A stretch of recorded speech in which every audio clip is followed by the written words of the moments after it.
The Lost, the Lost Tribes. The story of the tribe of Naphtali. 2nd Esdras chapter 13 verses 40 through 50. Verse 40. Those are the 10 tribes which were carried away prisoners out of their own land in the time of Osea the king, whom Salmanasar the king of Assyria led away captive, and he carried them over the waters, and so came they into another land. But they took this counsel among themselves, that they would leave the multitude of the heathen, and go forth into a further country, where never mankind dwelt, that they might there keep their statutes, which they never kept in their own land. And they entered into Euphrates by the narrow places of the river. For the Most High then showed signs for them, and held still the flood till they were passed over. For through that country there was a great way to go, namely of a year and a half, and the same region is called Arsareth. Then dwelt they there until the latter time, and now when they shall begin to come. The highest shall stay the springs of the stream again, that they may go through. Therefore sawest thou the multitude with peace.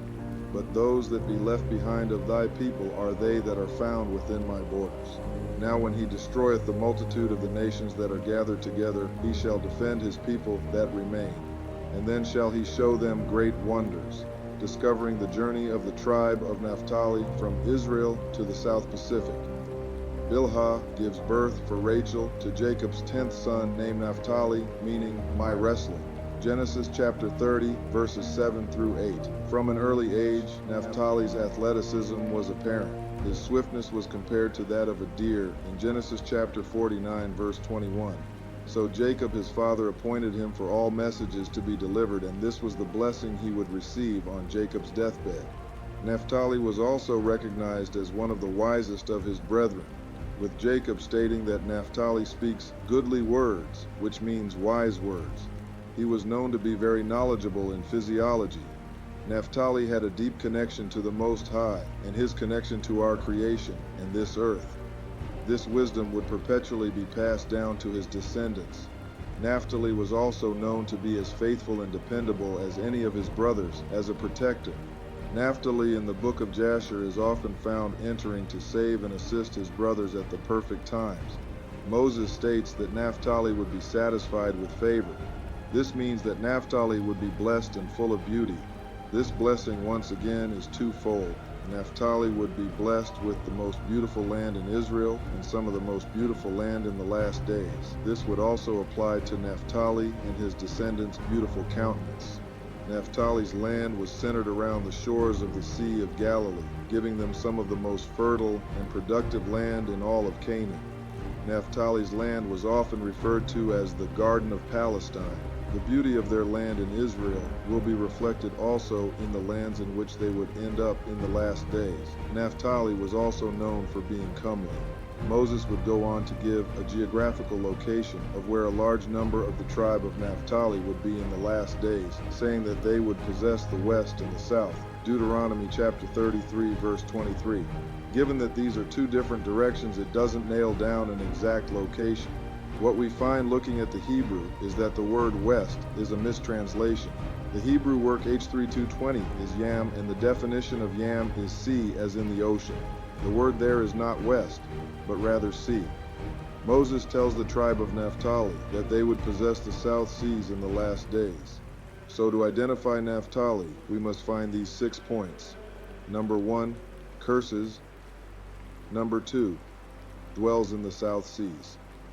Number 3, extremely beautiful, bountiful land. Number 4, incredibly athletic, fast and powerful. Number 5, full of wisdom. Number 6, fierce warriors. From the source Merriam-Webster.com, the definition of South Sea, of or relating to the seas of the Southern Hemisphere and especially the South Pacific. Moses gave a geographical location of the lands of the tribe of Naphtali in the last days.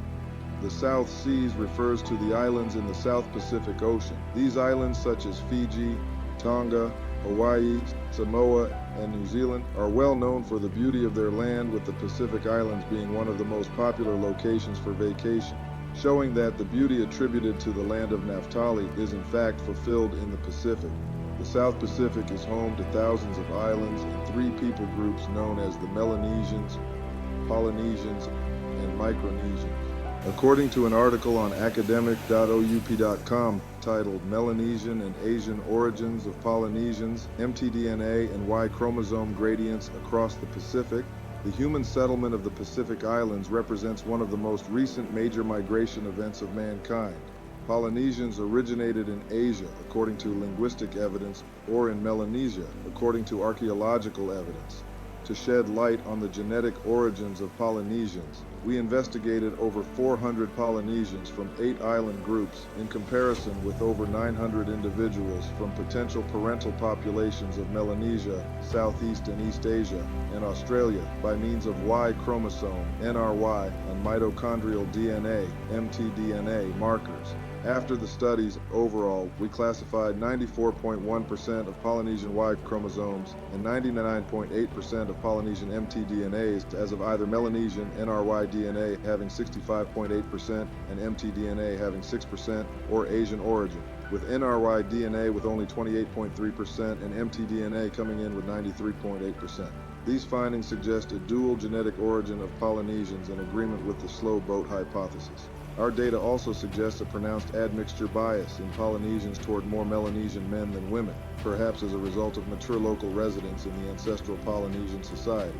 Although dating methods are consistent with somewhat similar entries of NRY and mtDNA haplogroups into Polynesia, haplotype sharing suggests an earlier appearance of Melanesian haplogroups than those from Asia.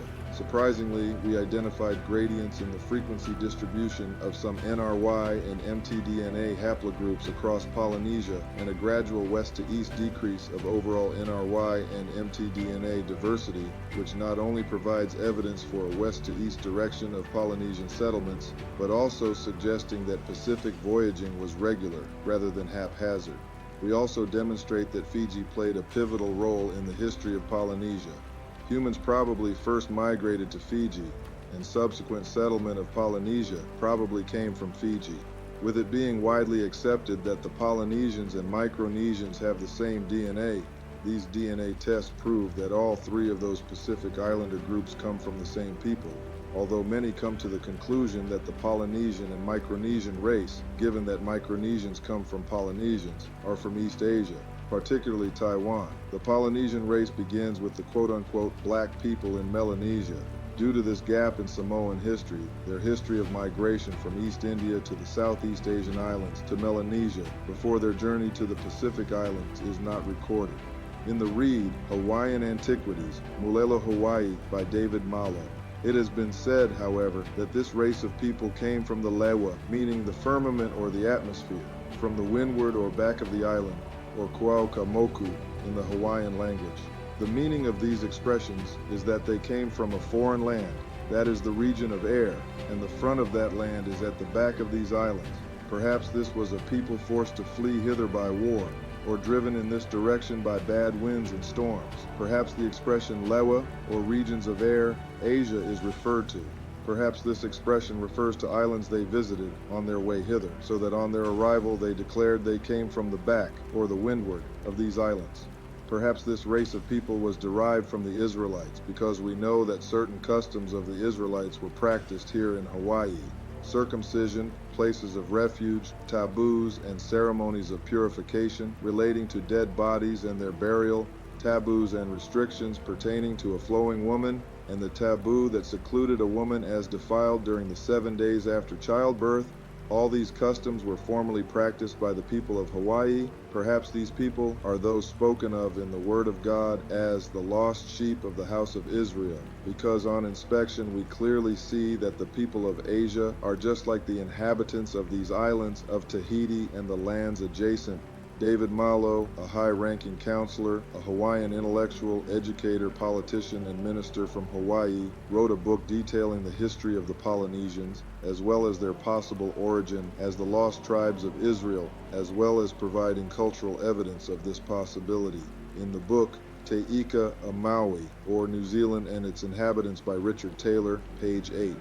May not this beautiful parable have its literal fulfillment in the history of the New Zealand race? In it may we not behold one of the long-lost tribes of Israel, which, with its fellows, having abandoned the service of the true God and cast aside his word, fell step by step in the scale of civilization, deprived of a fixed home, became nomad wanderers over the steppes of Asia, a byword and a reproach among the nations, and gradually retreated until in the lapse of ages they reached the sea. And thence, still preserving their wandering character, from island to island driven by winds and currents and various causes, they finally reach New Zealand, and there fall into their lowest state of degradation, given up to the fiercest passions, consumed and being consumed, they are enabled to reflect, repent, and amend, and resolve to arise and go to their Father. Even Richard Taylor, a Christian missionary in New Zealand, dwelt amongst the Maori in their worst estate, and knew them to be from one of the lost tribes, based purely on their journey, which echoes that of David Malo and Ali Felela. Continuing with the read, Te Ika a Maui, or New Zealand and its Inhabitants by Richard Taylor, page 190. In the meantime, I shall add at the end of this chapter a list of a few words which seem to bear an affinity to many we are accustomed to, and conclude with venturing to hint that the many points of resemblance in feature, general customs, and in manners may enable us to discover in the widely spread Polynesian race a remnant of the long lost tribes of Israel. Richard Taylor again confirms his claim that the whole race of Polynesians, which must include Melanesians and Micronesians, are from the lost tribes. However, on the next page, he confirms once again that David Malo and Ali Felela were correct about the path the tribe of Naphtali took to the Pacific Ocean. Refer to the book Te Ika a Maui, or New Zealand and its Inhabitants by Richard Taylor, page 191. So when the king of Assyria carried away the 10 tribes, though he placed them primarily on the shores of the Caspian, that would not long suit their habits of traffic, they would doubtless seek the grand marts of commerce.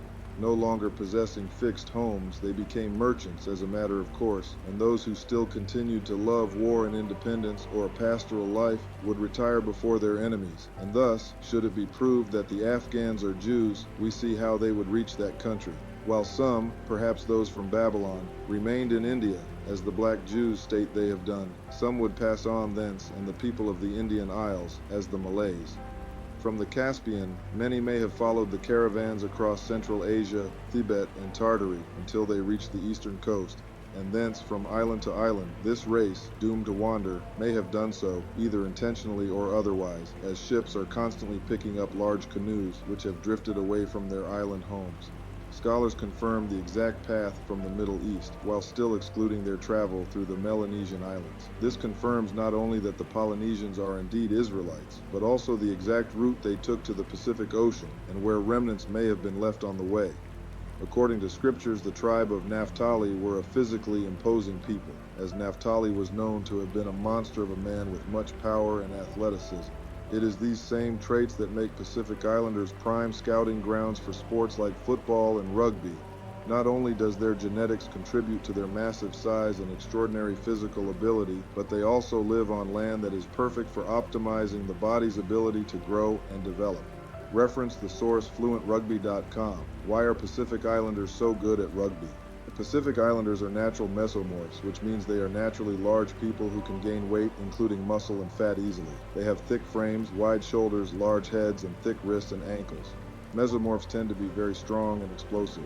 These physical attributes make Pacific Islanders perfectly suited to the rigors of rugby. Freaky athletic prowess appears to be far more common among Pacific Islanders than other groups of people. It is totally common to line up against Pacific Islander players who are 120 kilograms or 264.5 pounds, with ankles thicker than your calves and wrists as wide as your forearms, who can dust your winger over 20 meters or 22 yards.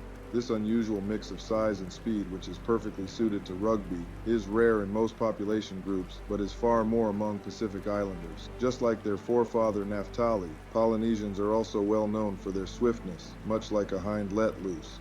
More from the Read Hawaiian Antiquities by David Malo, page 301. Foot racing, or kukini, was a very popular amusement. It was associated with betting and was conducted in the following manner. The kukini, or swift runners, were a class of men who were trained with great severity and made to practice running very frequently until they had attained great speed. When the people wished to indulge in betting, a number of the fastest of this class were selected, and 2 of this number were chosen to run a race.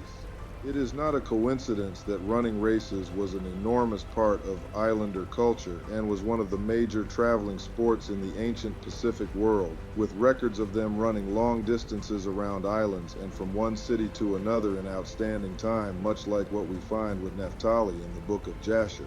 Naphtali and his descendants were also known for being excellent warriors.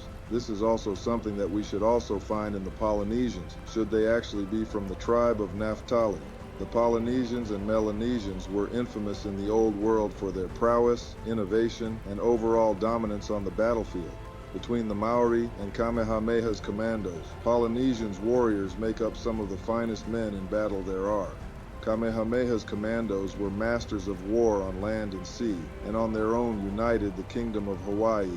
The Maori were the most fierce warriors, and are known for inventing what we know today as trench warfare. Finally, the Ainu in Japan had the samurai, who were arguably some of the most iconic warriors in history. The Ainu's closest relatives of the Polynesians, while 6 of them are from the tribe of Gad, from the greater group of Jamin. The islanders of the Pacific also suffered the curses of Deuteronomy 28, being taken on ships into slavery. In the reed, Slavers in Paradise, the Peruvian labor trade in Polynesia, 1862 through 1864 by H.E. Maud. This is the story of the barks and brigs that sailed out of Callao in Peru, calling at every Pacific island group except Hawaii, kidnapping thousands of men, women, and children by violence and treachery, and transporting them to slavery and death. It is an absorbing narrative of the conflict between human greed and bewildered innocence set in the romantic isles of the South Seas. It tells of how the unsuspecting islanders were captured, leaving in many cases only the aged and the children to reconstruct their stricken communities of what befell them as slaves in Peru. During the 19th century, the Polynesians, Micronesians, and Melanesians suffered hard bondage and slavery, known in history as blackbirding. European colonists in Australia, South America, and even the Pacific Islands themselves often kidnapped and sometimes paid very poor wages to the islanders, often taking them on slave ships to any particular country or island where their services were required. The British murdered hundreds of thousands of Maori after stealing and encroaching upon their land before eventually taking all of it for themselves. The Maori still suffer many of the same forms of racism blacks suffer in America. This ranges from receiving unfair prison sentences compared to white who committed similar crimes, more likely to be killed by or have a gun pulled on them by police, living below living wage because of faulty education and low-paying jobs. The islands of the Pacific not only fit the prophecies given by both Moses and Jacob, but the people also reflect the character, nature, and prophecies given by them as well.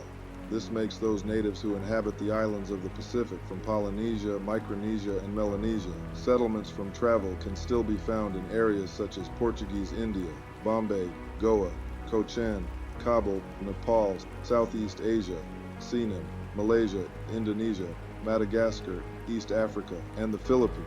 In conclusion, the connection of the South Pacific peoples not only enriched the historical understanding of these islands, but also provides a profound link to their ancient biblical heritage. This convergence of the credible studies from various notable sources, the scriptural descriptions, geographic locations, genetic evidence paired with the cultural practices strongly suggests that the South Pacific Islanders, the Melanesians, Polynesians, and Micronesians, are a related people that are likely direct descendants of their forefather, Naphtali.